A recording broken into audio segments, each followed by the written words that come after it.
तानाजी मालुसरे एका सिंहाची गाथा। राजगडावर छत्रपती शिवाजी महाराज खोल विचारात होते। त्यांच्या आई राजमाता जिजाऊ यांनी कोंढाणा किल्ला मुघलांच्या ताब्यातून परत घेण्याची इच्छा व्यक्त केली होती।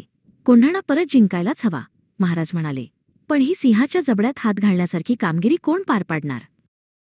त्याचवेळी उमरड गावात तानाजी मालुसरे आपल्या मुलाच्या रायबाच्या लग्नाच्या तयारीत होते। सगळीकडे आनंदाचे आणि उत्साहाचे वातावरण होते।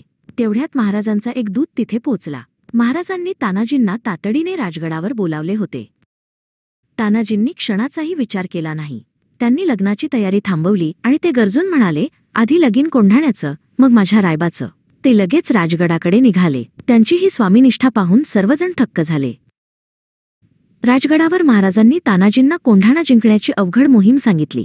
कोंढाण्याचा किल्लेदार उदयभान राठोड मोठा पराक्रमी होता आणि किल्ल्याला कडेकोट बंदोबस्त होता, पण तानाजींनी हे आव्हान हसतमुखाने स्वीकारले।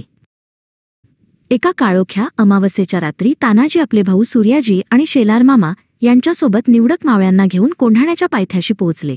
रात्र इतकी शांत होती की फक्त रातकिड्यांचा आवाज येत होता। वर चढण्यासाठी त्यांनी आपल्या यशवंती नावाच्या घोरपडीची मदत घेतली। तिच्या कमरेला दोर बांधून तिला वर फेकले।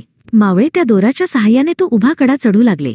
अंधारात अत्यंत शांतपणे एकामागून एक मावळे किल्ल्यावर पोहोचताच त्यांनी अचानक हल्ला चढवला। हर हर महादेव च्या गजराने आसमंत दणाणून गेला। मुघल सैनिक गाफील होते। अचानक झालेल्या हल्ल्याने त्यांची धांदल उडाली। किल्लेदार उदयभान राठोड तानाजींच्या समोर आला। दोघांमध्ये तुंबळ युद्ध सुरू झाले। तलवारीचे वार प्रतिवार होऊ लागले। दोघेही शूर होते आणि कोणीही मागे हटायला तयार नव्हते। लढता लढता तानाजींची ढाल तुटली, तरीही ते एका हाताने लढत राहिले। उदयभानाचा एक जबरदस्त वार तानाजींना लागला आणि ते खाली कोसळले, पण मरण्यापूर्वी त्यांनी उदयभानालाही ठार केले होते। तानाजी पडलेले पाहून मावळ्यांचे धैर्य खचले। ते पळू लागले। तेव्हा सूर्याजीने परतीचा दोर कापून टाकला आणि ओरडला, अरे, तुमचा बाप इथे मरून पडला आहे आणि तुम्ही पळताय? आता शत्रूला मारून विजय मिळवा।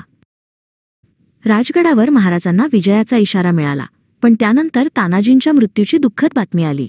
महाराजांना खूप दुःख झाले। ते गहिवरून म्हणाले, गड आला, पण माझा सिंह गेला। तानाजी मालुसरेंच्या अतुलनीय शौर्यामुळे कोंढाणा जिंकला गेला। त्यांच्या बलिदानाच्या सन्मानार्थ महाराजांनी त्या किल्ल्याचे नाव सिंहगड ठेवले। तानाजींची स्वामीनिष्ठा आणि त्यांचे शौर्य आजही महाराष्ट्राच्या इतिहासात अजरामर आहे।